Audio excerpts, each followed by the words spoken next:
Ja çfarë i ndodh flokëve tuaj nëse shtoni pak sheqer në shampon tuaj. Dietologja Francesca Fusco konsideron që nëse i shtoni pak sheqer shampos, do të jetë truku më i mirë për bukurinë dhe shëndetin e flokëve.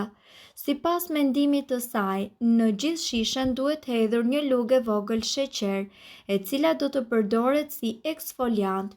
Kështu eliminohen qelizat e vdekura të lëkurës dhe lëkura juaj do të pastrohet nga ndotja.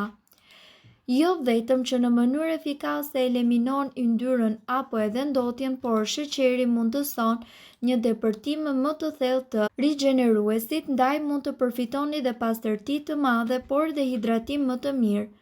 Ajo shpjegon se flokët tuaj do të rriten më lehtësisht. Truket të tjera të cilat ajo rekomandon janë që mund t'i lani flokët me uthull një herë në muaj, si edhe përdorimin e vajrave të ndryshëm në majet e flokëve.